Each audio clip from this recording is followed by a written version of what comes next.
Começamos hoje um novo programa, um novo podcast, um podcast onde a gente vai falar sobre carreira, negócios e aqui, né, eu sou o Pedro Manhães, sou proprietário da agência Sailors e vou ter a honra de trazer grandes nomes para conversar nessa mesa, para trazer conselhos, pessoas que realmente marcaram trajetória, marcaram pessoas, são pessoas que são responsáveis por grandes faturamentos, por liderar equipes enormes e, enfim, eu tô com muita expectativa para tudo isso, eu também confesso que estou um pouquinho nervoso, mas eu tenho certeza que vocês vão gostar. Vão ser pessoas que a cada conversa vai ser um grande ensinamento e que se você escutar com bastante atenção, com certeza você vai ter grandes insights, grandes ideias que vão poder te ajudar. E para essa primeira conversa, né, para esse primeiro programa, eu não poderia trazer ninguém menos do que o meu pai, Paulo Cavalcante, porque sim, é a minha maior referência, é a minha maior inspiração, é a pessoa que me projetou desde o começo, E eu lembro, acho que a câmera já está nele, eu lembro uma vez a gente passeando lá em Dourados, no Parque dos Ipês. Eu tinha uns 8 anos, eu acredito.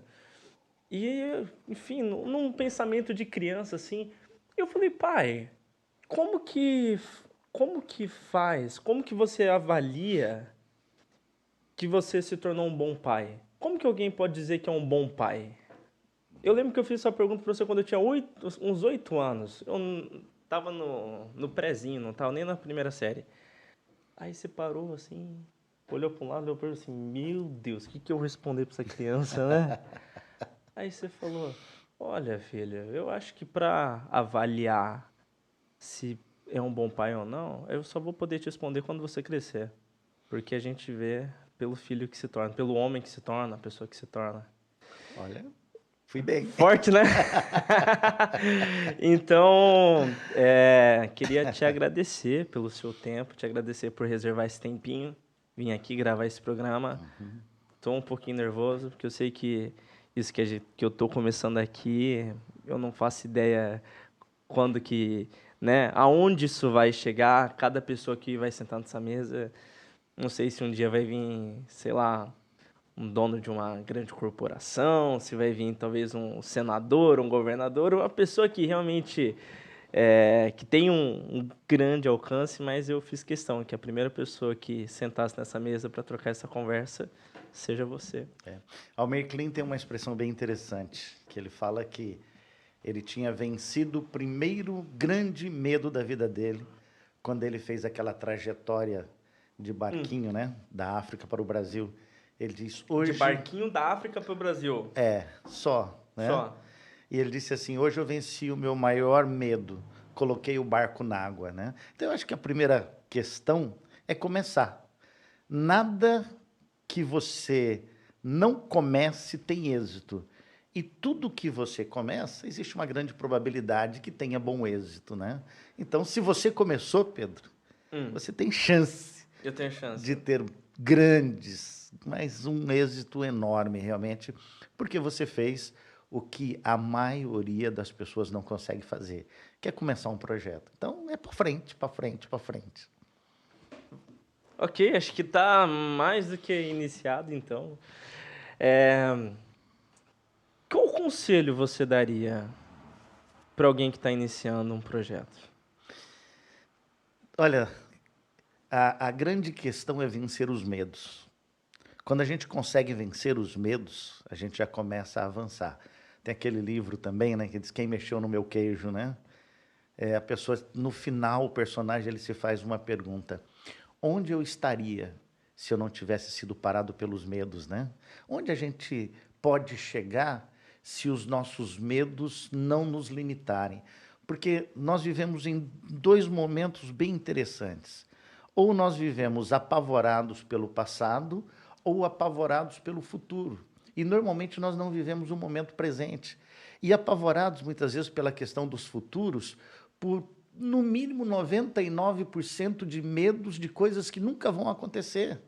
Então, por isso é muito importante que a gente consiga ter uma consciência de presente, consciência de momento, e não sermos limitados pelos nossos medos, pelos nossos temores, e principalmente, Pedro, nós não sermos limitados pelos conceitos pré-definidos que nós já temos.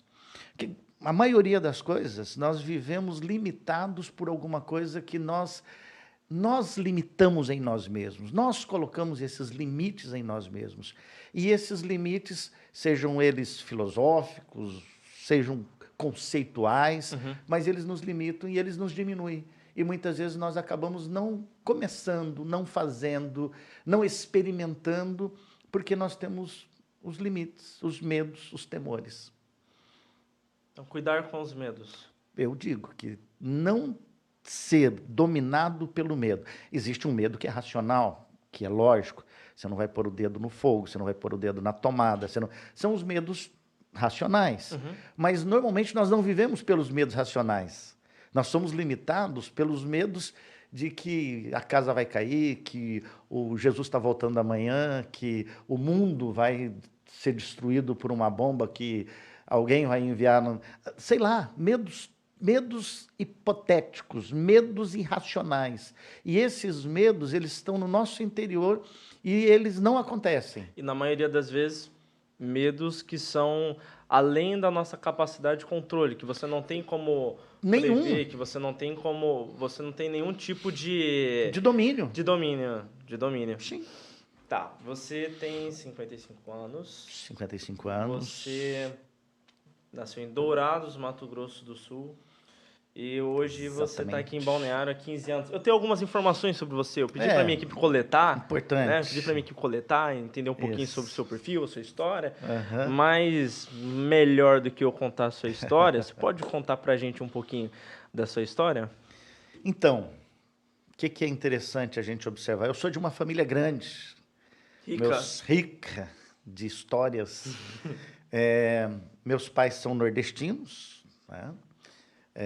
Vieram do Nordeste, lá do Ceará, para o Mato Grosso do Sul, num projeto do Getúlio Vargas, um projeto de assentamento, um projeto que, inclusive, deu certo, que ele instituiu a Colônia Federal, e lá na época chamada, toda a região lá era chamada de Mate Laranjeira, porque era uma empresa multinacional, e ele, então, um dia passando de avião por cima, o dono mostrando as terras, tudo da equipe, da empresa dele, dessa multinacional, e ele, então, falou, não, eu vou fazer ali um assentamento. E ele abriu um sistema de assentamento, e os nordestinos vieram para aquela região, para o Mato Grosso, na época, né? E se instituiu ali a primeira chamada Colônia Federal. Meu avô, meu pai e meus tios vieram. Meu pai, na época, jovem ainda, recém-casado, mas já tinha uma filha, sua tia Anália, que é a minha irmã mais velha. Legal. Que nasceu no caminho, para vocês verem. Mas bem que o caminho era uns 15 dias também, né? Do Nordeste para cá na época. Muito mais, muito mais. Porque eles saíram do Ceará em carros de boi. Então, não. Eu pensando aqui que veio num palio, né? Há 100 anos atrás. Não, um outro século. Outro mundo, né? É um outro mundo, é uma outra realidade. Então, quando eles chegaram ali, meu avô instituiu, então, a chamada colônia. Por quê? Porque o terreno dele era no centro e o terreno dos filhos era em volta. E ele instituiu uma colônia. Cada um tinha uma função de plantio, de coisas para plantar. Eu tinha um tio que tinha a responsabilidade de coletar toda essa colheita e levar para a venda, né, para fazer as trocas, as vendas. Né? Depois meu avô acabou abrindo também o que na época se chamava de bulicho, uma venda, onde ele atendia, além dos filhos, ele atendia a alguns outros... Um empreendedor nato. Um empreendedor. Meu avô foi um empreendedor. Né? Aí. Então, assim, e meu pai trabalhava ali, todo mundo, os irmãos, todo mundo trabalhando ali. Então, eu nasci em Dourados já, que já é a cidade, né? Porque meu pai teve uma filha que nasceu com problemas de saúde. Ela se chamava Eliette. E ela, então, por causa da Eliette, o meu pai se mudou do sítio para a cidade de Dourados. Então, mudou para a cidade, uma situação diferente para ele, uma realidade diferente, porque ele era colono. Isso a gente tá falando que ano? Meu Deus, eu não sei, né? Muito tempo atrás. Eu não era nascido, né? A Eliette, para você ter uma noção de... Ela é mais velha que a Eliane. Tá chamando Então, nós Eliane de estamos, velha, então, né? Vai chegar nós estamos isso falando nela. alguma coisa aí de 1940. 60 anos atrás, 65 anos atrás, mais ou menos. Tá? Tá. Então, tá, vamos para frente. Você vai fazendo as contas aí, que minha parte é de humanas, não de exatas. Boa. Então, o que acontece? Aí meu pai mudou para Dourados. Mudou para Dourados, mas ele mudou para uma realidade totalmente distinta da dele, porque ele era colono e, de repente, estava morando na cidade. Morando na cidade com uma renca de filhos já e com uma filha doente. E ele começou, então, a ter bastante dificuldade. E, na época, o nosso recurso, vamos dizer assim, era São Paulo. Uhum. E você já imagina, hoje, de Dourados para São Paulo, já é uma dificuldade para ir, são 1.500 quilômetros praticamente, né? Uhum. Imagina naquela época com os recursos que tinham. Uhum. E passou a situação, tal, essa minha irmã acabou falecendo, mas o meu pai veio para Dourados. E ele começou a trabalhar também como charreteiro. Muitos não conhecem o que é charreteiro, né? Uhum. Mas é como se fosse um táxi antigo. Algumas pessoas, às vezes eu brinco, eu falo que meu pai era coach. Paulo, seu pai era coach, mas daquela época... Eu falei, porque o termo coach veio do charreteiro, né? Charreteiro? Era daquele que fazia as viagens. Uhum. Então, ok. Meu pai, então, ele era charreteiro e ele se estabeleceu em Dourados. Minha mãe era, que a gente chama hoje de do lar, ela trabalhava no lar, com um monte de filhos. Minha mãe... Quando você fala um monte de filhos, são quantos? Nós somos, no todo, 12 filhos, né? Rapaz. Então, minha mãe era animada. Rede Globo não existia, não? Não, até existia, mas... Não pegava. Não pegava, mas os comerciais eram longos. Entendi. Então, não tinha tempo. Entendi. Tinha tempo. Existia outras Prioridades. atribuições ali na época. E meu pai, então, trabalhava como charreteiro. Tá. Então, filho de charreteiro, A mãe... interior do Mato Grosso do Sul. Mato Grosso, na época, é importante Mato ressaltar Grosso. isso. Mas se hoje falam que é Mato Grosso, vocês saem na Apanha porrada, né? na hora. Então, Hoje filho de Mato Grosso do charreteiro, Sul. a sua mãe era do lar, com 12 irmãos, no Mato Grosso do Sul, né? Sou sul-Mato Grossense. Sul Mato Grossense. Mas e depois? Conta brevemente 50 anos de história. Meu Deus. Vai. O que acontece? Eu comecei a trabalhei numa empresa, primeira carteira assinada, né? Vamos começar por aí, porque Boa. antes eu sempre fiz algumas outras atividades, mas carteira assinada eu trabalhei na Casa Vitória, Com quantos anos? a Tâmega Zamora Zuim Oliveiro e Cia Limitada. Seu Eu achei que você estava me Walter, xingando, que você Oliveira, estava falando outro idioma, qualquer que coisa é menos. o dono das Casas Vitórias, né? Eu comecei com 12 anos, na época podia, né? Hoje você já Hoje ia o conselheiro aprender. tutelar já iria trazer a justiça nele, né? É. Depois, trabalhei até os 14 anos Uhum. nas Casas Vitórias. Uhum. De lá eu fui para o Mato Grosso, fui morar com a dona Nália, sua tia, minha irmã mais velha. Fui para Rondonópolis. E em Rondonópolis, por exemplo, eu trabalhei numa sauna, trabalhei numa academia, e onde eu comecei a fazer essa parte de trabalhar com academia. Eu fiz um curso que na época era chamado Curso de Apolo, que foi quando surgiu no Mato Grosso, isso lá Mato Grosso mesmo, né? Rondonópolis, Mato Grosso, perto de Cuiabá. Uhum. Quando surgiram esses primeiros aparelhos que a gente chamava de Apolo, acoplado, que é um aparelho só com vários exercícios de ginástica. Uhum. Né? Aí eu fui para São Você Paulo. teve uma academia, não teve? Fiz bem depois, mas eu tive uma academia também. Aí eu trabalhei na academia chamada Associação Líder de Artes, em Rondonópolis, no Mato Grosso, professor Venâncio. Inclusive, foi campeão brasileiro de karatê, o professor Venâncio. Nessa academia, eu cuidava, no começo, da parte de musculação e eu dava aula depois de karatê iniciação. E eu morava na academia. Morei na academia durante um tempo. Um literal rato de academia. Era exatamente isso. Eu morava lá. Depois Eu queria disso... passar as fotos você aqui de Não. bodybuilder, cara. Ai, que vergonha do Batman. Nossa! Não. Ainda bem que eu esqueci. Que Porque bom. senão... Que As bom. fotos bonitas, assim, você com aquelas regatas assim, mostrando os peitinhos. Não, Pensa e uma cena. aqueles laranjados, né? E a Aqueles cara assim, ó, amarelos. cara de mal, assim. Que... Não, Então, lá que você viveu uma certa fase de samurai, né? Que você foi assaltado e com mão armada, você tentou dar uma voadora no cara. Deixa eu relembrar essas histórias que você me contava. eu e o Leno Lúcio Souza Franco, hoje mora em Campo Grande, né? Mas já já morou na Bolívia, já morou na Ucrânia. Tá, a história do Leno depois, se eu falar tu agora. Então, mas eu e o Leno, nós fazíamos Kung Fu. Nós lutávamos Kung Fu, fazíamos aula de Kung Fu. Chamar o Sorin pra ver isso. E aí um dia nós estávamos indo num show, no show do Roupa Nova. Nós estávamos indo e fomos assaltados da mão armada em cima da ponte do Rio Vermelho, né? Rio Areias. Rio Areias. Não é o Rio Vermelho, o Rio Areias. Fomos assaltados lá, cara com revólver e tal. E o Leno tinha umas correntonas no braço, no pescoço e tal. E eu com o meu salário inteiro do mês no bolso naquele dia, né? Ah, o cara com salário inteiro no bolso não fica um ninja. Não abre mão, né? Não se entrega facilmente, né? Não se entrega facilmente. Mas aí o cara tirou as correntes do Leno e tal. E o cara veio em mim e eu dei um passo para trás assim, fiz meio que uma posição, né? Tipo, vou te... Só que miando de medo, né?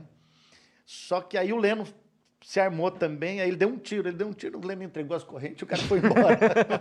Pronto, deixa. Você entregou teu salário também? Não, o meu ele não veio. Sério? Ele não mexeu no meu bolso, ele pegou as correntes do Leno e foi embora. Entrou por baixo da ponte de novo e foi embora, né? Conta essa história de novo que eu não entendi. Nós estávamos passando em cima da ponte a pé, indo pro show, todos bonitinhos, arrumadinhos e tal, né? Eu tinha nessa época, uns 16 anos, acho que isso. 16 para 17 anos. Meu Deus, pensar que hoje a tua filha mais nova tem 18 é complicado. Né? Então, e o Leno tinha umas correntonas de ouro. Uma corrente aqui, uma corrente no pescoço, tal, todo elegante. Elegante. E a gente indo e o cara, pá, com um revólver. Saiu de trás da ponte, assim, do pilar da ponte. É um assalto. Aí eu falei, puto, meu salário, né? A primeira coisa que eu pensei, falei, tô ferrado. E o cara veio, aí já veio nas correntes do Leno. Aí o Leno entregou a corrente, ele veio pro meu lado, eu me posicionei, né? Na hora que eu me posicionei, ele virou, o Leno se posicionou, ele deu um tiro, nós desarmamos e ele foi embora. Mas ele foi embora, ele pegou as correntes do Leno e foi embora, entendeu? O teu salário ficou a salvo. salvo. O meu salário ficou a salvo. Falei, tá bom, Deus, valeu. Mas as correntes do Leno... É um conselheiro tutelar ninja, né? Mas o medo foi maior, eu acho. Do cara, né? Porque pra vocês... Não sei o que passou na nossa cabeça. Nunca reaja num assalto. Essa Só lembrando, né? palavra, Crianças, não tentem fazer isso em casa. Não, sem auxílio de um profissional. Sem as manhas. Se não tem as manhas, não entra, não. Então, mas aí eu morei em Rondonópolis, fiquei um tempo em Rondonópolis, pegamos enchente, coisas todas essas, passamos por isso. Depois, minha mãe foi para Rondonópolis com meu pai, minha mãe faleceu, foi enterrada em Rondonópolis. Depois de um tempo, eu me machuquei em Rondonópolis, servi o exército em Rondonópolis, no 18º Grupo de Artilharia de Campanha, fui cabo artilheiro ali também, né? Deixa eu te fazer uma pergunta. Pois não. Você já quis ser empresário? Olha, eu sempre quis ser empresário, essa é uma coisa interessante, né? Assim, só que eu não sei, algumas tentativas, né? Por exemplo, eu abri uma academia em Naviraí, uma academia onde a gente era taekwondo, ginástica localizada e tínhamos começamos uma questão de karatê iniciação e tal, mas era uma coisa pequena em Naviraí. Só que bem nessa época que a gente estava começando a engrenar as coisas em Naviraí, eu fui convocado para o quartel, aí eu tive que voltar para Rondonópolis, para o alistamento, essa coisa toda, e aí acabou que ficou por aí esse projeto da academia, a minha, né? A minha academia. Depois disso, eu fui, na época eu estava no quartel também, logo em seguida, quando eu saí do quartel, eu me machuquei no quartel, eu tive os ligamentos posteriores dos 2 joelhos rompidos, então isso meio que deu uma limitada na minha questão também Com tanto academia. de academia, de atleta, porque eu participava da equipe de atletismo do quartel, fazia aquela atletismo Pô, militar. mas tu era um atleta mesmo, né? Olha, eu era bem fisicamente, então isso ajudava bastante, né? Ajudava bastante. Porque eu morava dentro da academia e eu fazia muitas atividades. Eu começava normalmente tipo 6 da manhã e eu terminava realmente, eu estudava à tarde, eu ia à Uhum. escola à tarde, na maioria Crianças vão para a na escola. maioria Não, das vezes, crianças, por só favor, lembrando, né? cuidado com os apoios, Aí, ó. vá à escola, né? E à noite eu fechava a academia, né? Então a última aula era meia-noite que terminava, Uhum. das 11 à meia-noite, né? Então, assim, tudo isso, então, a gente estava muito em atividade física o tempo inteiro, né? Então, quando eu fui para o quartel, essa parte, para mim, foi muito fácil, porque tudo aquilo que era muito difícil, muito doloroso para um adolescente jovem que está começando a vida, né? Uhum. Na parte física, a única coisa que eu nunca dei conta de fazer foi correr. É interessante. Uhum. Mesmo quando eu fazia os testes de aptidão física, os famosos TAF lá, né? Eu ia muito bem em todas as outras atividades. Quando chegava na corrida, era o meu desastre. Nunca fui bom em corrida, né? Mas nem por isso, porque quando eu estava com a academia em Rondonópolis, eu cheguei a treinar a equipe de atletismo do Bombeiro de Rondonópolis, inclusive que disputava São Silvestre e tal. Caraca. Uns caras que na época tem Nunes, outros eu não lembro mais os nomes, mas assim, que faziam parte da minha equipe, que iam, inclusive, que disputavam São Silvestre, né? Na época Legal. que eu estava em Rondonópolis, na Associação Líder de Artes. Ok, vamos lá, onde que você parou? Do empresário, então, né? eu perguntei Aí assim, isso. depois eu fui para Dourados, Uhum. voltei de Rondonópolis para Dourados, e eu vim já para Dourados com um propósito definido. Eu fui fazer o meu curso de teologia. Eu sou formado em ciência da religião. Por que você fez teologia? Da onde que... Bom, até onde eu sei, os teus pais, meus avós, eles eram cristãos, mas não eram, assim, grandemente devotos, né? Não era uma coisa assim... A minha mãe mais, né? Vamos dizer assim. A minha mãe era... Diferente da mãe, da Ana Carolina, né? O pai dela é pastor. O pai, o avô, o tio. Assim, é uma descendência de pastores gigantesca. Mas Isso. e você, da onde que falou assim, você pastor, por que você Então, fez isso? é interessante, porque na época que nós estávamos na igreja em Rondonópolis, nosso grupo de juventude ali, saíram 8 pastores ali do nosso grupo. E a nossa igreja era uma igreja relativamente pequena, até para a época também, né? Então, eu, o Leno, Pedro, meu Deus, agora lembrar os nomes Falar dele. os 12 discípulos de Cícero, Jesus. Mas nós saímos um grupo grande de pastores na época. Por quê? É interessante isso. Nós tínhamos um pastor chamado Arão Caldeira dos Santos. Cara, super gente boa. E o que ele fazia? Ele nos dava funções pastorais dentro da igreja. E quando ele saía de férias, a igreja era pequena. Quando ele saía de férias, nós assumíamos a igreja, inclusive a Combosa. Tinha uma Kombi na igreja, nós fazíamos evangelismo e nós assumíamos todas as funções, né? Todas as funções. Você já tinha carteira nessa época? Não, nessa época não. Sabia. Mas tinha outros. Tinha outros. Na Tinha época era diferente, né? Eram outras épocas. Eram outras épocas. E era como da igreja também. Entendi, não, tá abençoado. Então, brincadeira. Não, tinha gente que tinha carteira. Tinha o Gilmar Moura, que era quem mais dirigia a Combosa. Era só de vez em quando. Que ele era o habilitado. Mas nós continua. íamos juntos. Top. Eu, Leno, Paulinho. Tá. E nós então começamos o Pedro, nós começamos a fazer esse trabalho pastoral na igreja. E isso me despertou. Falei assim, eu quero fazer isso, eu gosto disso. Eu gosto de pregar, eu gosto de ensinar, eu gosto de visitar as pessoas.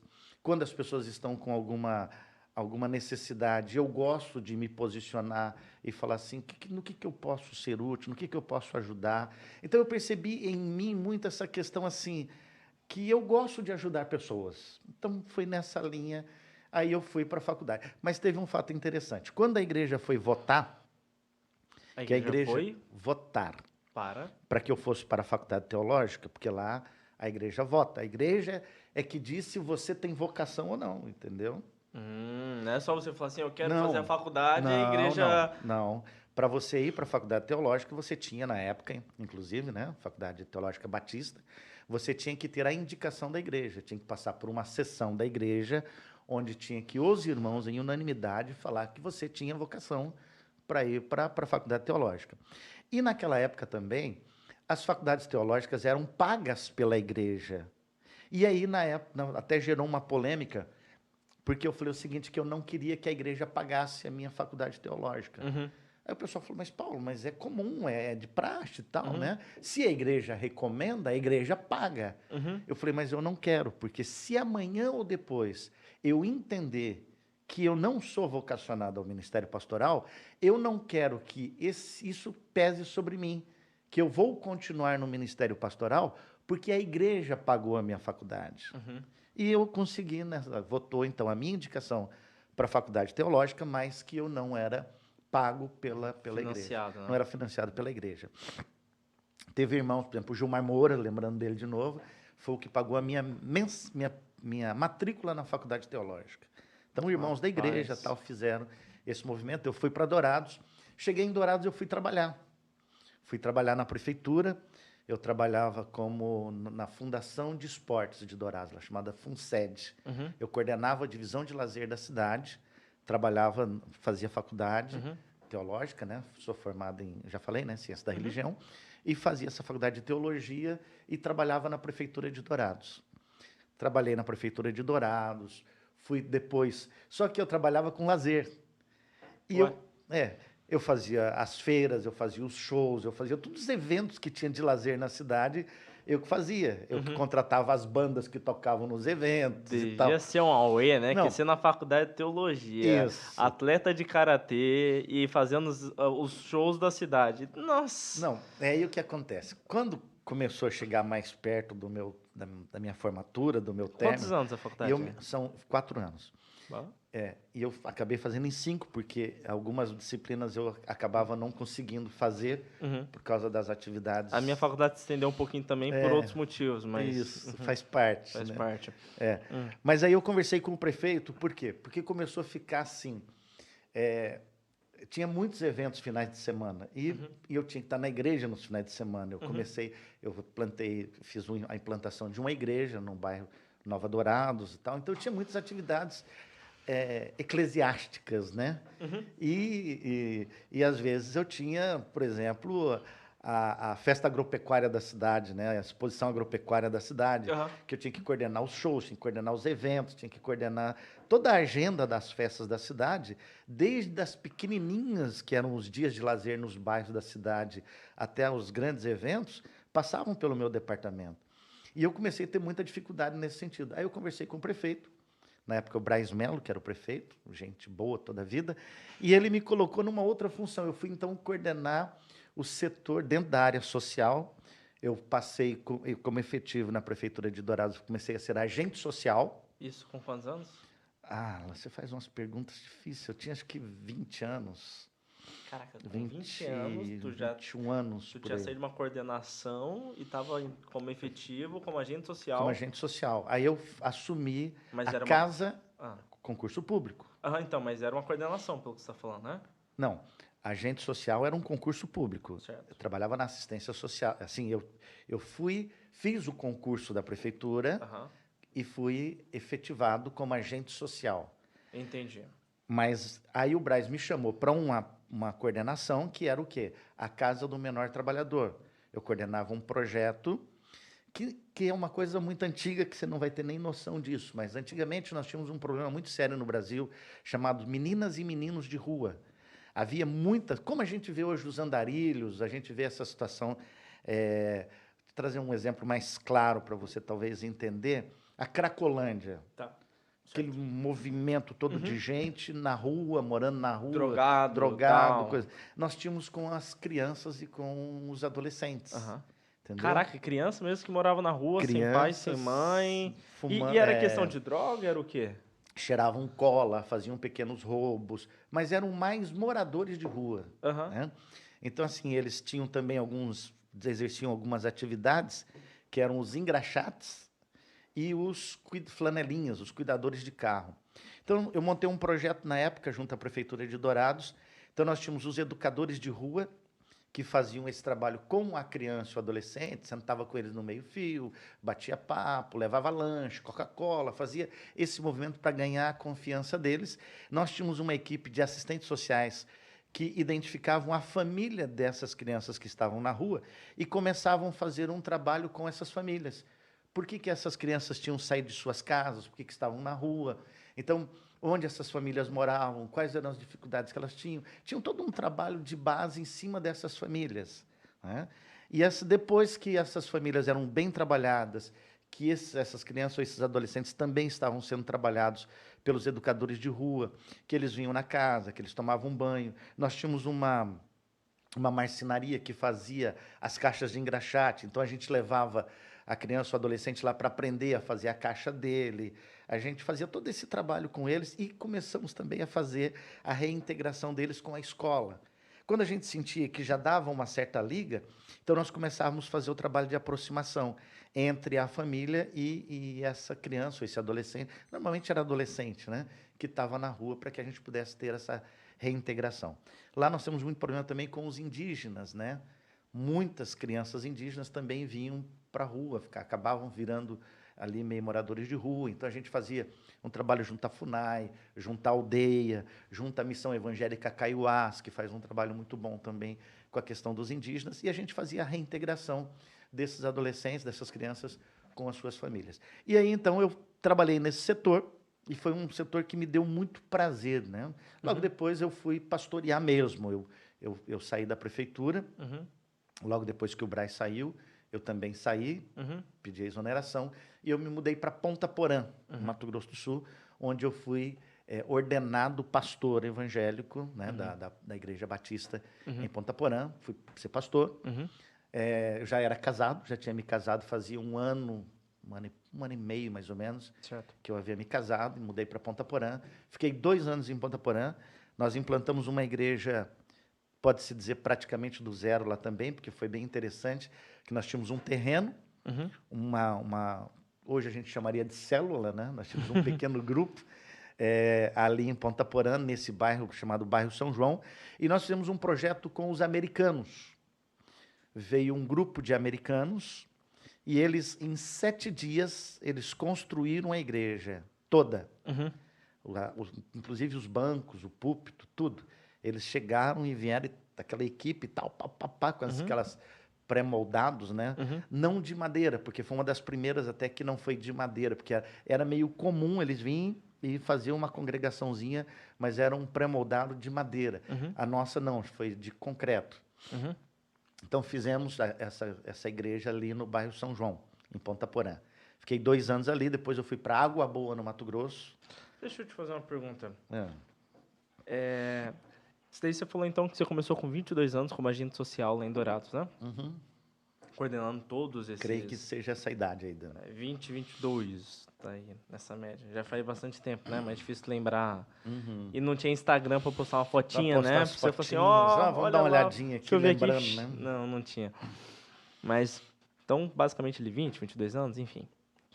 Tem se não me falha a memória, Napoleão Hill diz que para que você se torne expert em algo, para que você se torne bom em algo, você precisa de pelo menos 10.000 horas de estudo, né? De estudo, de prática, enfim, de exercício, de aplicação em determinado conteúdo. Ou seja, qualquer coisa que você colocar 10.000 horas, você vai se tornar um expert na área. Tem coisa que é dom, mas, né, o Messi, ele só é o Messi porque ele... Eu sei que muita gente se dedica, mas, enfim, é juntar o dom e o talento. Mas o que eu quero chegar é que, bom, Napoleão Hill diz que você precisa dedicar 10.000 horas para você se tornar muito bom em algo. E eu estava pensando, se você começou com 22 anos nessa parte social, como agente social, trabalhando em todos esses projetos que você falou, e hoje você está com 55 anos, são mais de 30 anos na área. E eu sei que nesse trajeto todo, nesse tempo todo, você teve outras atribuições, mas que, até onde eu sei pelo menos, boa parte foi na parte social, na parte de cuidado com pessoas, né? Principalmente por conta da sua função pastoral e eclesiástica, digamos assim, né? E hoje, né, finalizando esse mandato como conselheiro tutelar aqui em Balneário, o que que você sente, assim, de que realmente... Eu acho que se eu perguntasse hoje para você qual que é a sua vocação, você já passou por empresa, mas pode ser que não seja Pode ser bem que a sua não. vocação. Se a sua vocação ela é somente apostólica, digamos assim, de abrir igrejas, porque você também já abriu muitas igrejas, né? Sim. Não sei se talvez fosse a maior, mas o cuidado com pessoas eu acho que é a sua maior marca, né? Assim, pelo que eu pelo menos entendo e vejo que as pessoas mais te reconhecem, mais te valorizam, mais te honram. E como que é para você hoje, encerrando esse processo do conselho tutelar, olhar para trás e de certa forma, assim, como que você consegue projetar isso? Porque, como eu falei, esses caras são 30 anos fazendo a mesma coisa. 30 anos fazendo exatamente a mesma coisa, cuidando de pessoas, cuidando de criança e adolescente, cuidando de família, estruturando, de certa forma, né, projetos públicos para que favoreçam isso. Então, como que você consegue enxergar isso? Tem alguma coisa a mais que, tipo assim, brilha teus olhos? Tipo assim, nossa... Uma coisa que é interessante agora você fazendo essa pergunta, né, que me leva a uma reflexão nesse sentido, eu creio que sucessor, né, é uma expressão que é de sucesso, né? O que é um sucessor? O que é um sucesso? É quando você consegue, de alguma forma, treinar pessoas para que elas possam dar continuidade no mesmo sonho, no mesmo projeto, no mesmo propósito, né? Minha grande ansiedade sempre foi não finalizar ciclos, né, simplesmente, mas sempre pensar assim, como é que eu vou reabrir o próximo? Quer dizer, eu estou finalizando um ciclo, mas como é que... Então, eu gostaria muito de que essa minha experiência, eu tivesse condição, por exemplo, de sentar com pessoas e compartilhar, né? De que eu tivesse a oportunidade, por exemplo, de ter uma mesa onde eu pudesse sentar com os conselheiros que estão começando a contar, além de contar a minha história, eu vou, para fazer uma ilustração, eu Diga. estava num evento em Buenos Aires com um congresso em Buenos Aires e o cara começou a contar uma piadinha, né? E ele disse que tinha um cara que estava passando por uma grande enchente. Uma grande enchente. E ele pediu para Deus assim, Deus, eu quero ser liberto desta grande enchente, que se eu for liberto dessa grande enchente, eu quero contar desta enchente para todo mundo. Para todo mundo. Quero contar desse livramento, quero contar a minha experiência. E realmente isso aconteceu. Aquela enchente enorme, ele sobreviveu e ele realmente começou a fazer isso. Por onde ele andava, ele contava a história da enchente. E ele contava como ele tinha sido liberto, como tinha os detalhes daquela enchente. Ele morreu. E quando ele chegou no céu, diz que Deus chegou para ele e falou assim, cara, quando você chega aqui no céu, você tem direito a fazer um grande pedido. Um só. Você tem direito a fazer um grande pedido. Qual é o seu grande pedido?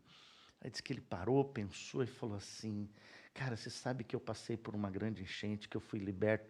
Foi assim, a coisa mais marcante na minha vida foi passar por essa grande enchente. Então, eu queria, mais uma vez, poder contar a minha experiência desse livramento que eu tive nessa grande enchente.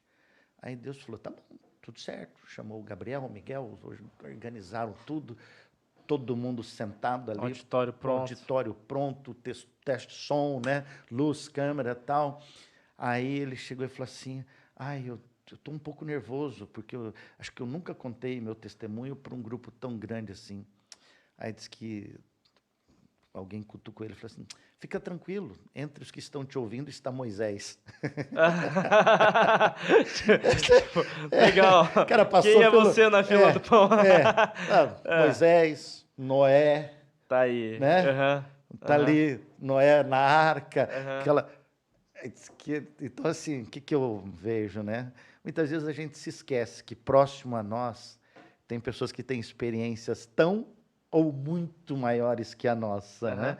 Mas a minha vontade sempre é o seguinte, é compartilhar essas experiências que eu tive, essas experiências bem-sucedidas, algumas nem tanto, mas que o cuidado, principalmente da criança e do adolescente, tem que ser para nós, seres humanos racionais, prioridade absoluta. Então, assim, é que eu não perca essa clareza de que uma das coisas que talvez dom, talento ou coisa que Deus me deu, seja exatamente esse cuidado da criança e do adolescente, né?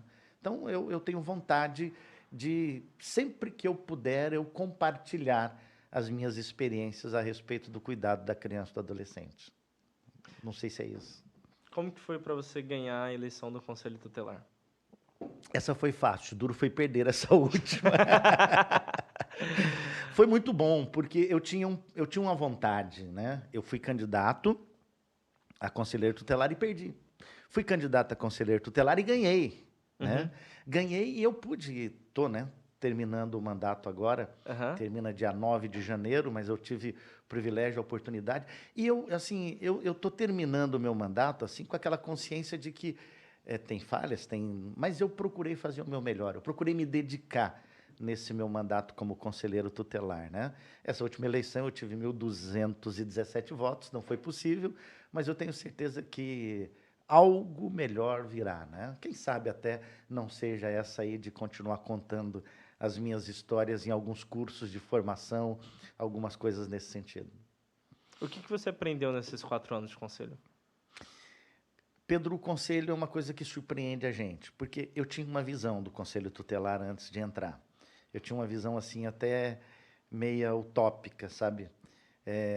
Porque a principal função do conselho tutelar, do conselheiro tutelar, é que as políticas públicas funcionem. E eu descobri que elas não funcionam só porque eu quero, né?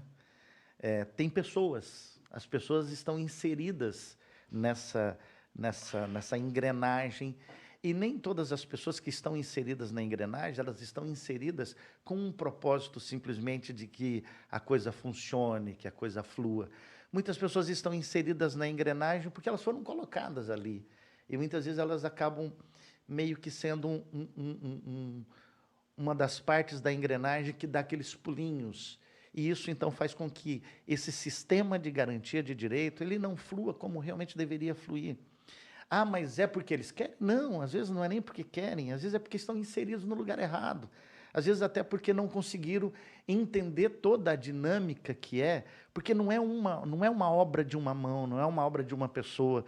Quando a gente pensa numa cidade que funcione, tem que ser uma cidade inteligente, tem que ser uma cidade funcional, tem que ser uma cidade que as pessoas que estão ali também, além de preparadas, equipadas, treinadas para aquilo, elas têm que ter paixão, elas têm que ter vontade, elas têm que ter vocação para aquilo ali. Então, quando você pensa num sistema único de assistência social, você tem que pensar que existe aquela unidade básica que tem que fazer a parte básica realmente ser bem feita, porque se não for bem feita, vai estourar, vai ter um gargalo mais para frente. Então, assim, tudo isso tem que estar bem engrenado, né? Então, a minha função como conselheiro, ela tem que fazer com que isso funcione. Tem que fazer com que essa engrenagem esteja ali bem desengripada, ela tem que fluir, entendeu? E nem sempre eu consegui fazer essa função como realmente eu gostaria de ter feito, né?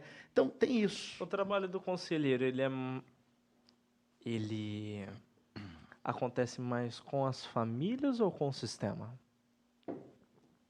Se o sistema funcionar, fica leve o trabalho com as famílias, entendeu? Por quê? Porque você pega o problema nosso, ele não é um problema de uma pessoa, ele é um problema estrutural. Então, se a gente não tiver um olho na questão estrutural, você não consegue solucionar, você resolve um problema individual, mas ele volta para o problema estrutural. E ele voltando para o problema estrutural, não aparece o que você fez. Então, tem que funcionar bem o CREAS. O CRAS primeiro, desculpe. Primeiro o CRAS tem que funcionar bem. Por quê? Porque a família ela tem que ser assistida, ela tem que ser acompanhada. A família, nós estamos falando de uma vulnerabilidade social, por exemplo. Uhum. Então, quando o CRAS entra e ele exerce a função dele, como ele tem que fazer, então vai sobrar pouco para o CREAS. Mas se escapar do CRAS, vai cair no CREAS. E na alta complexidade ali já vai ser coisas pequenas, vão ser pontuais. Então tem como você trabalhar. Agora, se desde o início já não funciona direito, as coisas vão gerando os gargalos, e aí você trabalha e acaba que não consegue ter uma execução muito interessante. O conselheiro tutelar ele tem que ter um bom relacionamento com o conselho de direito da criança e do adolescente. Por quê? Porque ele tem que trabalhar e ele tem que identificar o problema. Então, eu identifiquei o problema, o nosso colegiado identificou o problema, a gente leva para o conselho de direito e diz assim, olha, conselheiros, o nosso problema está sendo essa área.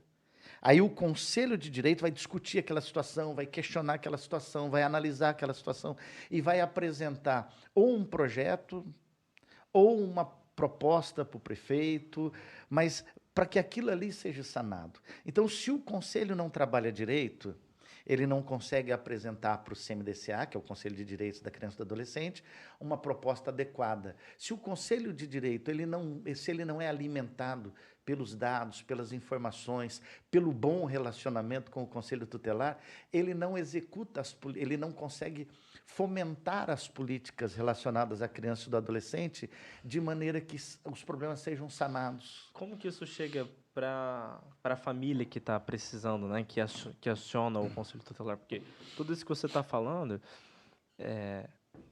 sei lá, parece uma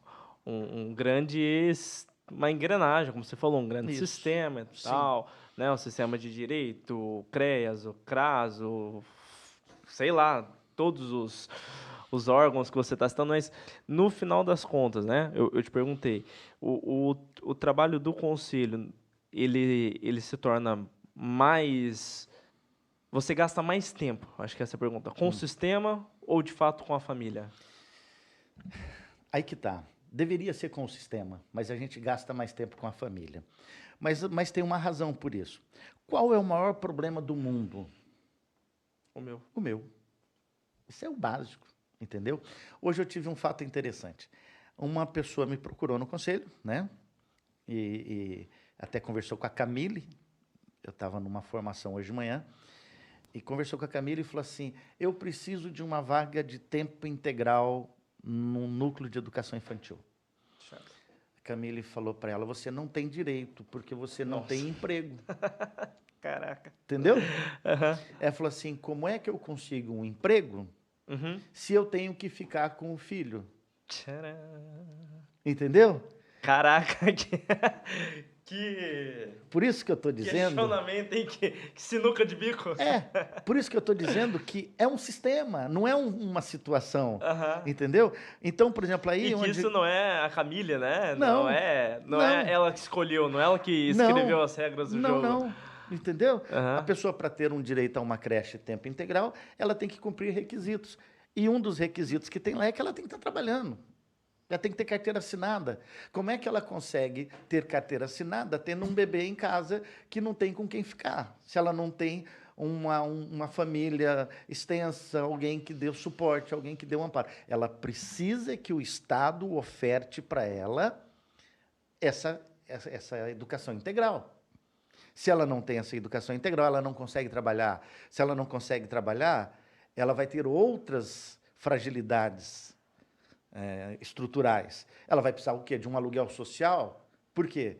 Porque ela não consegue trabalhar. Se ela não consegue trabalhar, ela não consegue pagar o custo dela. E para ela trabalhar, ela tem que ter o filho na escola. Fica... Você entendeu? É um xadrez que não fecha, né? Então, uma conta que não fecha. Por isso que o mais importante do que você atender essa pessoa é, antes de você atender essa pessoa, você sentar com os autores ou os atores da política social e a gente conseguir fazer esse trâmite, você entendeu? Essa articulação, Essa né? articulação. Que é uma logística, né? uma No final das logística, contas. Você isso. tem... Esse copo tem que ir para lá, esse aqui tem que vir para cá. É um Tetris aí. Isso. E você tem que ter isso aí formatado. Isso tem que ser discutido em rede, isso tem que ser discutido entre a assistência social, isso tem que ser discutido entre a saúde. E qual que é a boa vontade desse povo fazer tudo isso? É É grande mesmo? É grande. A boa vontade é grande. Agora, o que falta? Falta as pessoas que têm poder de decisão sentarem. Porque, por exemplo, tem que sentar o secretário de saúde com o secretário de educação, com o secretário de inclusão social. Estou falando aqui não nomes, tá? Não, sim, as figuras. As figuras. O secretário de articulação política, tudo isso tem que ser sentado junto para poder fazer exatamente essa formatação, entendeu? Para que isso aí... Só que, por exemplo, normalmente, faltam nessas pessoas, às vezes, a questão da tecnicidade, de ser um pouco mais técnico nessa formatação. E muitas vezes tem que abaixar egos, tem que trabalhar com egos. Por quê? Porque as pessoas estão ali nas suas determinadas funções, porque elas conquistaram aquela posição, né? Então aí se sente dono da cadeira. Se sente dono da cadeira, se sente dono da decisão. E essa decisão não é de um só. Essa decisão tem que ser articulada em rede. Essa decisão ela tem que ser discutida, ela tem que ser avaliada, ela tem que ter uma articulação, né? E muitas vezes essas articulações, às vezes, dão umas esbarradinhas em alguns egos, algumas questões assim. Mas todos eles querem acertar. Eu me lembro de uma frase do Periquito, quando foi prefeito, que ele disse assim, estava tendo um problema no Hospital Ruth Cardoso, ele falou assim, ninguém levanta de casa de manhã falando assim, vou ferrar a vida de alguém hoje. Entendeu? Ninguém sai de casa e fala assim, hoje eu vou fazer um erro médico para matar alguém. Não, todo mundo sai de casa com aquela ideia da renovação do dia. Vou fazer o meu melhor, vou dar o meu melhor. Só que não depende só de uma boa vontade. Tem que ter a boa vontade, tem que ter o conhecimento de área e tem que ter também a humildade, muitas vezes, para poder ceder, para poder conseguir com que isso se torne... A cidade tem que ser maior do que o indivíduo. Que frase, hein? É? Que frase, hein? Por isso que a gente fala muito que a cidade ela tem que ser inteligente. Por quê? Porque a educação ela tem que conversar com a saúde.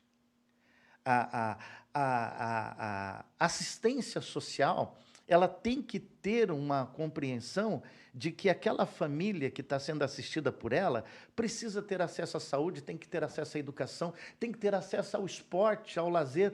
A gente não pode, por exemplo, viver só... Poxa, o cara é fantástico em natação, o cara tem um dom extraordinário, uma disposição. E quantos outros de nós que nunca entraram numa piscina para fazer um teste?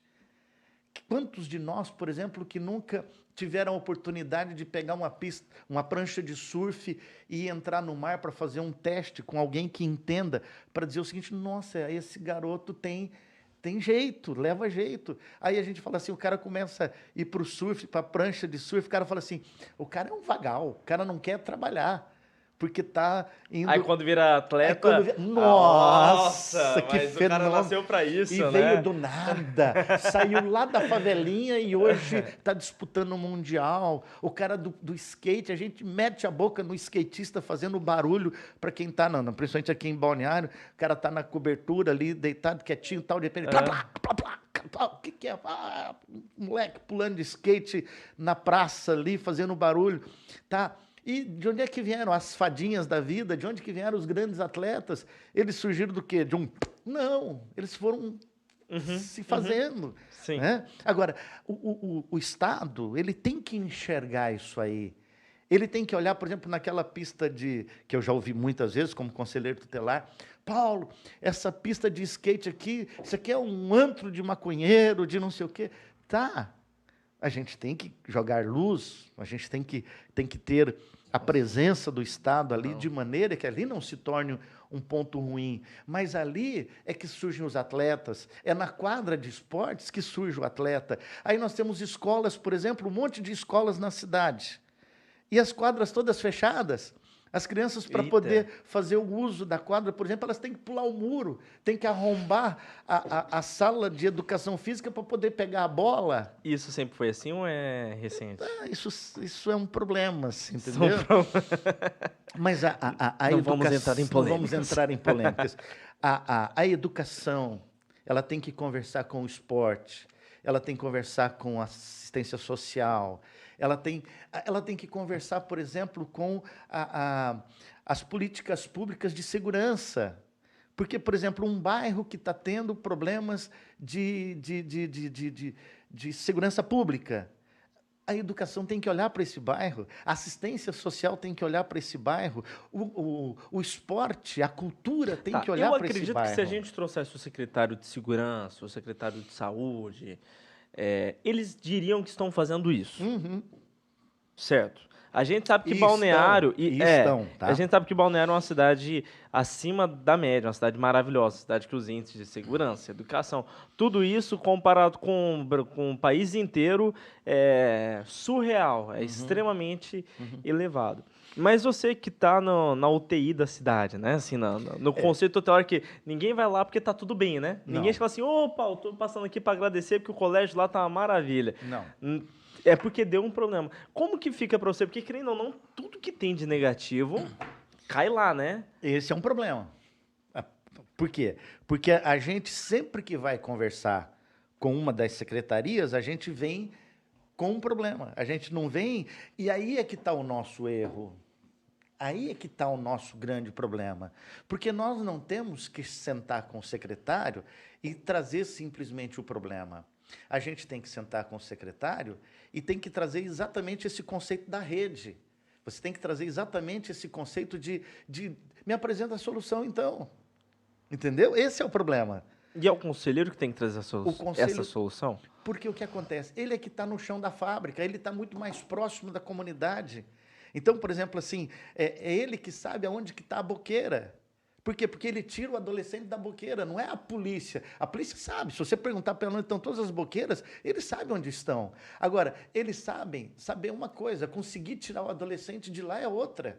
A gente é que tem que fazer esse trabalho, e aí é onde são os vários braços do social, que você consegue, através da educação, através do esporte, através da necessidade.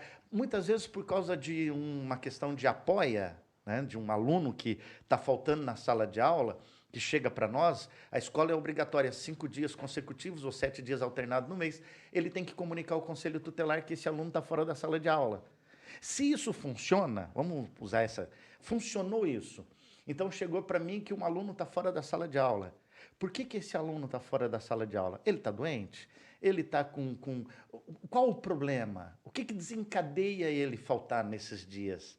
Então, a partir desse diagnóstico, por exemplo, a gente consegue identificar onde que está a coisa. Eu tive, por exemplo, um adolescente que eu fui buscar, que ele estava fora de aula, estava com problemas na escola, tal. Fui fazer a visita na casa e descobri que já fazia 7 dias que ele não estava em casa. Ele estava onde? Ele estava numa boqueira. Nossa. Nós fomos na boqueira, pegamos esse adolescentezinho, né, bem novinho, inclusive, e eu fiz o acolhimento institucional dele. Fiz o acolhimento, comuniquei à juíza, tenho 24 horas para fazer essa comunicação, porque essa não é uma atribuição do Conselho Tutelar, o de acolhimento. É só uma questão excepcional, extraordinária, que a gente pode fazer. Então, a gente tem 24 horas para comunicar à juíza, e a juíza vai definir se ela acolhe ou não a decisão que eu tomei. Certo. Tá. Fiz esse acolhimento, e a partir dali, começou-se o quê? Um trabalho da assistência social com a família, porque aí vai procurar... Ver... Aí onde liga a rede. Aí onde liga a rede. Aí onde a pessoa entra no circuito. Mas entendeu? Que você foi o agente inicial. Como conselheiro? Não, aí que tá não. Por quê? Porque a educação tem que me comunicar que o aluno está faltando. Entendi. Entendeu? E outra coisa, o conselho tutelar ele não executa nenhum serviço. Ele precisa que a rede exista. Porque quem executa o serviço é a rede.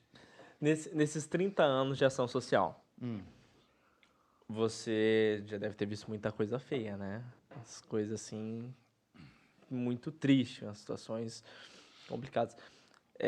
Você viu, assim, as situações mais complicadas que você viu, foi dentro do conselho ou fora? Ah, o conselho, ele é diferenciado. Ele é diferenciado. Porque a gente vê uma realidade que não é nossa. Essa é a questão, né? Você vê uma realidade que você fala assim, não, isso é... Tem gente que depende da situação que você vai contar a história, a pessoa olha e fala assim, mas não em Balneário, né? Não, ou até às vezes a pessoa dá aquela olhada, tipo assim, puta, o cara é mentiroso, né? Assim, o cara fantasia legal a história. Por quê? Porque tem coisas que acontecem dentro do conselho que você vê na televisão, mas que você fala assim, não é da minha realidade. Né? Então, por exemplo, assim, e a gente vê adolescentes fazendo aborto, né?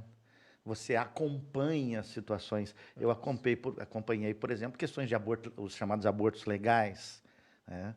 O que é um aborto legal? É um adolescente que foi estuprada e que vai para o judiciário e que aí é autorizado ela ir para um hospital específico, porque, por exemplo, o nosso aqui não faz essa questão do aborto, né? Então, assim, é uma equipe que tem uma autorização legal para fazer o aborto, depende do prazo. Então, muitas vezes as pessoas usam essa questão do aborto como uma afirmação política. Ah, meu corpo, meus direitos, faço aborto se quiser. Aborto não é discussão teológica, aborto não é discussão ideológica. Aborto é uma vida que, de alguma forma, está sendo tirada.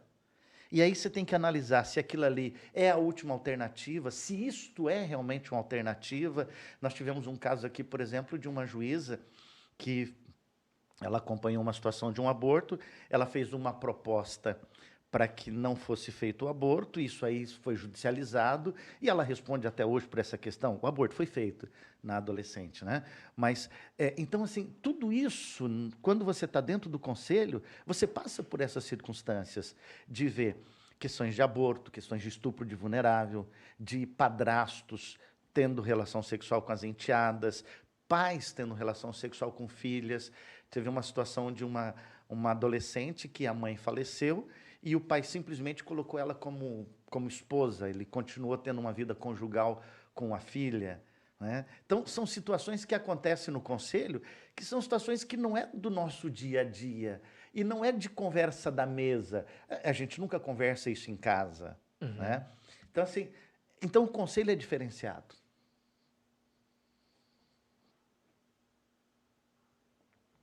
Por isso, porque se não se resolver as questões políticas, não se resolve as questões sociais. As questões sociais, elas estão intrinsecamente relacionadas com as questões políticas. Por isso que a cidade ela tem que ser inteligente, ela tem que se comunicar, tem que comunicar a saúde com a educação, a saúde com a assistência social, com a segurança pública. Tem que ter esse circular das informações, dos dados, das estatísticas, para que as políticas possam ser montadas. Não é simplesmente uma vontade política, é um projeto. Por isso é que tem que ser inteligente.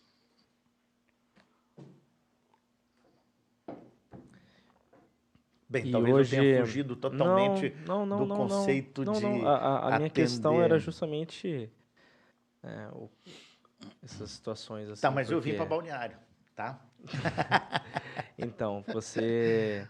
Né, porque você sabe que não somente no conselho tutelar, todo agente social vê muita debilidade, vê muita violência, vê muita Sim, sim. situação. E hoje qual que é o teu sentimento, faltando 2 meses 2 meses, para basicamente. encerrar o mandato? Então, O mandato não, né? Encerrar esse período. encerrar esse período. É um mandato, porque é um mandato de 4 anos, né? O conselheiro tutelar, ele tem um mandato de 4 anos. Então, eu gostaria de ter continuado, né? Tanto que eu me candidatei à reeleição. Mas existe uma vontade popular, a gente tem que respeitar essa vontade popular. Existe uma vontade política também, né? e eu não consegui fazer essas costuras políticas para que eu pudesse ser um nome que representasse uma vontade também do poder público estabelecido de que eu continuasse, né? Então, assim, mas eu tive uma boa votação, uma votação expressiva. Eu sou muito grato porque eu posso dizer que eu sei de onde vieram os meus votos, né? Então, assim, de instituições que a gente trabalha junto, eu tive votos, por exemplo, de instituições bem representadas, tive muitos votos da UAB, né, da Ordem dos Advogados. Se permitir, antes de você entrar nessa linha, assim, eu digo sentimento porque o Conselho Tutelar é uma loucura, né? Sim, sim, sim. É Plantões. é algo extremamente... É uma entrega 100%, né? Uhum. Assim, tanto que não tem como você ter outras atividades Exclusividade e tal, integral, exclusividade. né? Então, assim, eu acredito que os Dedicação 4 anos integral. de conselho, eles são um pouco como uma faculdade, né? Você entra pensando, meu Deus, nunca vou terminar. Aí quando você chega assim, meu Deus, passou tão rápido. Eu acredito. Então, assim, agora, com todas essas situações, porque, claro, o conhecimento que você tem de causa, a forma como você consegue, como, assim, realmente a sua inteligência em entender como funciona o sistema, cada órgão, cada sistema, em cada figura, realmente, desse teatro gigante que é o Conselho Tutelar e tal. Então, assim, faltando 2 meses, qual que é esse seu sentimento da função, né, Eu não tinha me programado para perder a eleição, entendeu? Então, por exemplo, assim, eu estou agora colocando essa questão do recalculando a rota, né? O GPS ali. Mas eu digo assim, eu chego com um sentimento, Pedro, bem interessante, sabe? Assim, tipo, eu fiz, né? Ah, poderia ter feito melhor? Tem sempre como fazer melhor, né? O que eu procuro fazer? Porque no primeiro momento, pós-eleição, veio aquele sentimento assim, o meu trabalho não foi aprovado, não foi valorizado, né? Porque perdi a eleição, vamos usar essa compreensão. Mas aí me veio uma frase do Bispo Robson, inclusive, que eu gosto muito, que ele diz assim, terminar bem é melhor do que começar bem, né? Então, isso aí tem me dado um up, um ânimo novo, dizendo assim, o que é que eu preciso organizar, o que é que eu preciso deixar pronto para o grupo que vai estar me sucedendo, né? Então, assim, não é simplesmente, deixei, vou terminar o meu mandato. Não, eu quero terminar bem, entendeu? Tanto que hoje eu fui numa formação para conselheiros tutelares. A maioria dos que estavam lá era quem estava começando, era a primeira vez que estava indo numa formação. Então, quando eles começaram a dar a formação, aquele beabá que a gente chama, aquele comecinho ali e tal, porque veio... do Código Menorista, e depois a Constituição, o artigo 2... Coisa que tu sabe hoje de trás para frente. Isso, eu falei, meu Deus, né?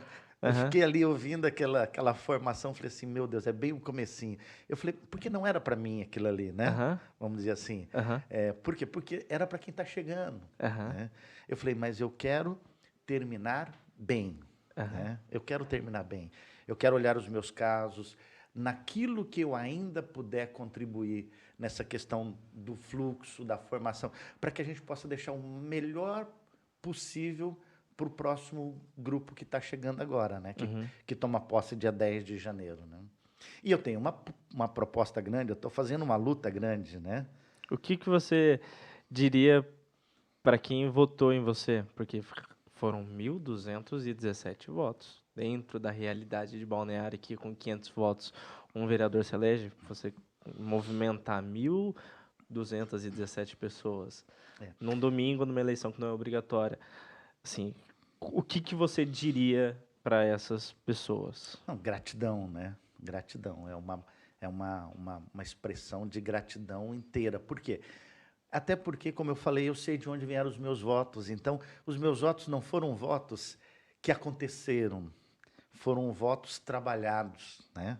Foram votos trabalhados. Então, eu tenho uma planilha, por exemplo, que eu praticamente consigo planilhar de onde que vieram esses meus votos. Isso é muito interessante, que eu consigo nortear ali os votos que vieram daqui, os dali, os daculá. Então, eu tenho mais ou menos bem formatado de onde vieram os meus votos. Tanto que os meus 1.200 votos não foram surpresa. Surpresa foram que os outros tiveram a mais. Mas eu planejava, tinha mais ou menos, eu queria ter mais, óbvio. Mas a minha estrutura política, a minha musculatura política, ela só me permitia esses 1.200 votos mesmo, entendeu? Teria que ter acontecido alguns milagres por aí, eu teria que ter tido alguns sustos positivos para que eu tivesse mais votos do que isso. Mas a minha musculatura era realmente esses 1.200 votos, que foi o que eu tive. Até os 17 já foi a mais. Por quê? Porque são votos de pessoas que eu sei. Eu sei de onde elas vieram, né? Então, isso é muito interessante. Por isso que eu tenho procurado ir agradecer essas pessoas, pessoas que estão ligadas no meio político, pessoas que são de entidade, de categoria, de classe, que trabalham na área da assistência social, né? Então, é muito interessante, porque os meus votos, eu sei que foram votos de valorização do meu trabalho. Claro, o Maurício Rafael tem uma frase que a gente brinca muito. Lá a gente fala o seguinte, que quem está no mandato, ele não tem que pedir voto, ele tem que mostrar o que fez. Né? Que o voto de quem está na função, ele tem que vir exatamente das pessoas que viram o seu trabalho e falaram assim, legal, que continue. Eu tive 932 votos na eleição passada, nessa eu tive 1.217, quer dizer, as Aumentou. pessoas... Exato, você entendeu? Então, assim, as pessoas que votaram em mim, acredito que uma boa parte delas tornaram a votar, não se decepcionaram com o meu trabalho. Não é aquela coisa das pessoas chegarem e falarem assim, meu Deus, graças a Deus que terminou o mandato do Paulo. Tá, pensa, como a gente falou, 1.217 pessoas votaram em você. Isso. Pensa se você pudesse estar respondendo a essa pessoa, falando diretamente a essa pessoa. Eu sou uma pessoa que te ajudou, que trabalhou na sua campanha. Certo. Literalmente. Sim. O que você diria para mim, encerrando esse mandato, depois de ter trabalhado na sua campanha e acreditado no seu trabalho, me empenhado e votado em você? O que você responde para mim, eleitor? Como diria Ulisses Guimarães, a luta continua. A gente se encontra na praça novamente. Foi a frase que ele usou no final, quando ele terminou a chamada Constituição Popular, a Constituição Nacionalista, né? O que acontece? Eu entendo que nós podemos avançar ainda mais. Eu sou grato pelo voto, grato pelo trabalho, grato por sonhar junto, porque essas pessoas que vieram, esses 1.200 e poucos votos que estiveram comigo, de alguma forma eles continuam sonhando de que a gente pode fazer diferença no local onde nós estamos inseridos. Por isso, agora eu começo uma luta nova. Eu tenho feito um caminho de luta nesse sentido. Como assim? Eu fiz uma notícia de fato ao Ministério Público, trazendo alguns números para o Ministério Público. Quais são esses números? Por exemplo, nós moramos numa cidade que nós temos em torno de mais de 130 mil habitantes. Mais de 130 mil habitantes, segundo o Conanda, já cabe um segundo conselho. O que isso quer dizer? Que é possível se estabelecer um outro conselho, né, um outro conselho em Balneário Camboriú.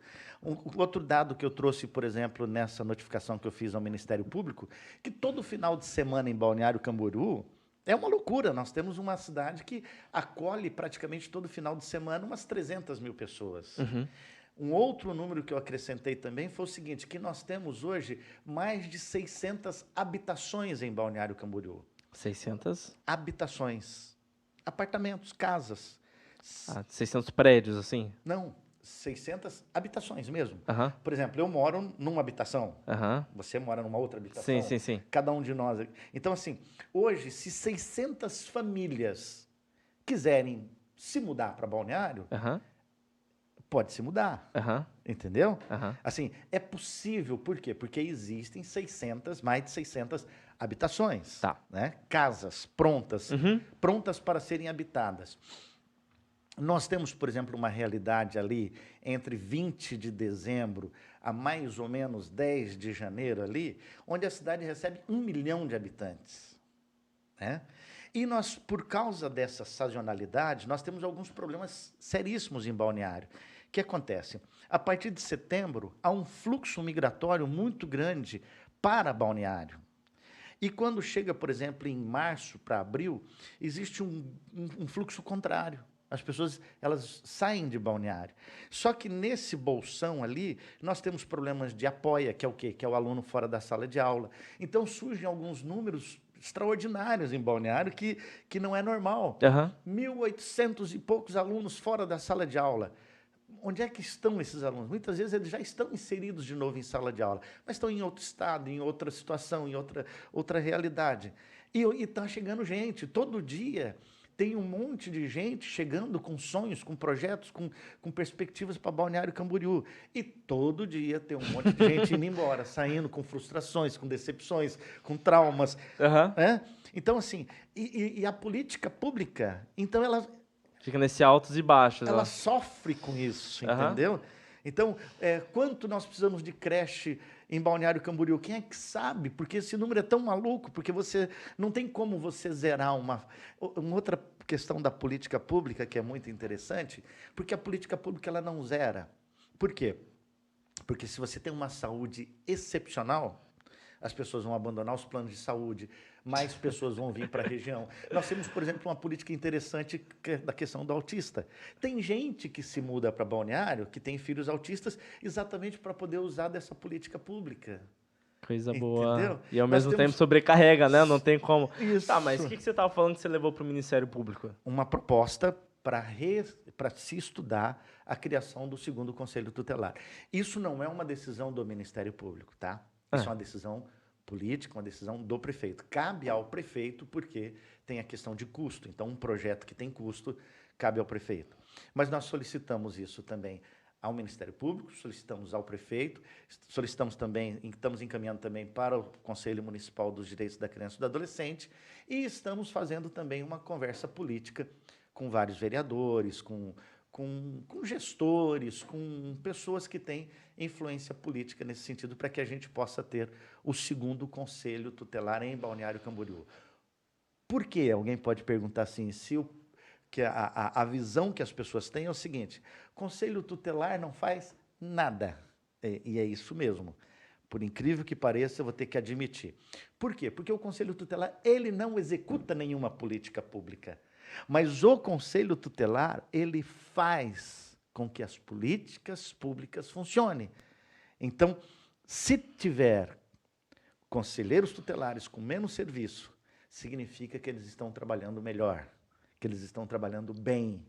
Conselheiros tutelares desesperados, correndo junto com a polícia militar, correndo junto com a guarda municipal, correndo nas escolas, é sinal de que ele não está trabalhando como realmente deveria ser trabalhado. Porque quando o Conselho Tutelar funciona bem, trabalha, sabe fazer, executa bem aquilo que é a função dele, a engrenagem flui, Então funciona. você está falando que você levou para o Ministério Público um documento, uma solicitação, dizendo que hoje Se Balneário faz tem necessário. que se faz necessário Um segundo conselho. um segundo conselho. Isso. Mas não fica parecendo que você está tentando dar uma tacada de mestre, você fazer isso só agora, depois da eleição?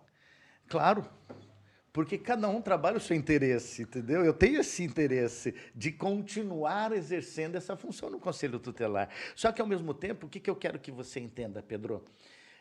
A partir da necessidade que eu tenho, né? Eu tenho essa necessidade, essa vontade, esse desejo, eu tenho observado o que é possível ser feito. Porque essa necessidade, ela é viável e ela é possível. Entendeu?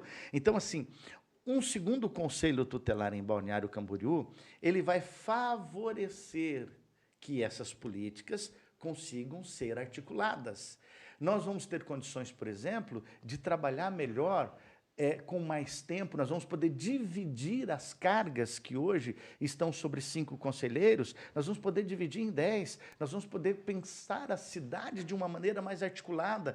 Eu não tenho, por exemplo, hoje, o Conselho Tutelar em si, hoje, ele não tem condição de fazer a fiscalização das entidades públicas. Nós tivemos, por exemplo, uma denúncia de uma creche que estava tendo problemas, a gente acaba não tendo condição de fazer toda essa fiscalização dessas políticas. Entendeu? Aí a gente tem que estar trabalhando, atendendo a família, fazendo as visitas, fazendo os relatórios situacionais que o Ministério Público acaba exigindo, fazendo essa briga política das políticas, né? Briga política, quando eu digo, desculpa, as políticas públicas fluírem, funcionarem. Essas articulações. Mas agora, por exemplo, o conselheiro tutelar, ele tem que estar em todos os conselhos da cidade. É o conselho antidroga, é o conselho da educação, é o conselho da segurança. Ele tem que estar presente em todos esses conselhos. Nós somos só 5 conselheiros hoje, entendeu? Então, aí tem as conferências. Nós temos que estar em todas as conferências. Isso depende de quem? Se você já passou para o Ministério Público, já passou que é necessário, que isso é algo legal, depende de quem isso dá certo. Porque votação não é mais. Não. Tudo isso depende de um conjunto de coisas, né? Vamos dizer assim. O que o seu eleitor pode pensar assim? Porque tem gente que trabalhou para você continuar. Isso. Tem gente que pegou o carro, que ajudou, que correu atrás. Você não vai falar que trouxeram gente para votar em mim, porque não pode. Não, mas que foi. Foi votar. Então, assim, depende de quem hoje que isso dê certo. De novo, a gente fala sobre essa articulação, esse conjunto. O CMDCA, ele tem que ser parceiro nisso, que é o Conselho Municipal dos Direitos da Criança e do Adolescente, certo. Entendendo que o Conselho Tutelar, ele é articulador das políticas públicas. Certo. Que se tiver um conselho funcionando, funciona bem para todo mundo. Ok. Esse é o primeiro ponto. O segundo ponto, o Ministério Público também, ele também tem que entender hoje o peso que está sobre o Conselho Tutelar. Porque a gente é cobrado prazos. Eu tenho articulação, tenho prazo lá, por exemplo, que eu tenho que responder por que é que nós temos 1.800 e poucos alunos fora da sala de aula. Né? Aí você fala, meu filho está no colégio. Isso, né? Você entendeu? Então, assim, a questão da articulação dos prazos, essa questão de... Então, CMDCA, Ministério Público, quem mais? O prefeito. Quem define... Ô, louco! Quem assina isso aí é o prefeito. Só que o prefeito, por exemplo, você imagina a quantidade de coisas que ele tem para decidir, que ele tem que assinar. Então, tem que chegar para ele esta informação, e para ele não é tão difícil assim, porque ele já foi conselheiro tutelar, né? Ele já foi conselheiro tutelar. Ele já foi, o Marquinhos Curtis, que é vereador, já foi, a Cristina Barrichello, que é secretária da Inclusão Social, já foi. Então, assim, nós temos hoje um conjunto de pessoas que estão em posição de liderança, que já foram conselheiros tutelares, e que eles sabem que o conselho tutelar é importante para que a cidade flua bem. Então, é importante que o prefeito ele seja convencido, né, da necessidade da implantação desse segundo conselho. Isso é estatística, isso é o secretário de Educação falando dos problemas que ele está tendo, é a articulação com a inclusão social, é a Secretaria de Segurança Pública, é um conjunto, mas é uma força política, é uma pressão política para que ele entenda que o segundo conselho tutelar é necessário. Caraca. Então, para o meu eleitor, né? Para o seu eleitor, para a gente finalizar. Para o meu eleitor, eu tenho apresentado estes argumentos para que a gente consiga ter um segundo conselho tutelar em Balneário Camboriú. Itajaí tem 2, está indo para o 3º, Blumenau tem 3, Joinville tem 4 e está indo para o 5º, Florianópolis tem 4, Criciúma está indo para o 3º, e assim por diante, né? Então, e existe foi feito um estudo técnico pelo Ministério Público, dizendo da necessidade da implantação do segundo conselho em Balneário Camboriú. Quem fez esse estudo foi o Ministério Público. O Ministério Público de Santa Catarina, tá? Então, assim, já não é só uma questão do Paulo. Então, assim, eu tive acesso a essas informações, eu tive acesso a esse relacionamento mais próximo com o Ministério Público, com o Dr. João Botega, quando estava como coordenador da área. Então, essas informações hoje eu tenho para passar para o município porque eu tive acesso a elas. Então, hoje eu não estou fazendo uma briga apenas porque eu quero continuar no Conselho Tutelar, mas é porque eu tenho dados técnicos que mostram que é possível e eu diria até que necessário que Balneário Camboriú implante o segundo conselho. Não sei se vai ser para mim, talvez nem seja, entendeu? Não sei qual vai ser a política que o CMDCA vai adotar na questão dos conselheiros, dos desse segundo conselho, se vai ter uma nova eleição, qual vai ser a dinâmica que eles vão adotar. Mas hoje já se faz necessário, em Balneário Camboriú, um segundo conselho tutelar. E se eu tiver a oportunidade de estar lá, com certeza eu vai marcar estarei. presença. É isso aí. Então tá, eu acho que é uma boa forma da gente encerrar esse podcast, deixando aí esse burburinho, né, do que vai acontecer daqui para frente. Afinal, temos o Ministério Público notificando prefeitura, os agentes, os caras conversando com os vereadores. Então, tá acontecendo uma articulação e que a pessoa que apoia você, que confia em você, que levou realmente esse voto de confiança, pode ficar com os olhos bem abertos aí, que tem uma conversa rolando nos corredores que pode acontecer que realmente esse voto, de certa forma, se concretize, tenha validade. Isso aí. Pai, muito obrigado por esse tempo, por essa conversa.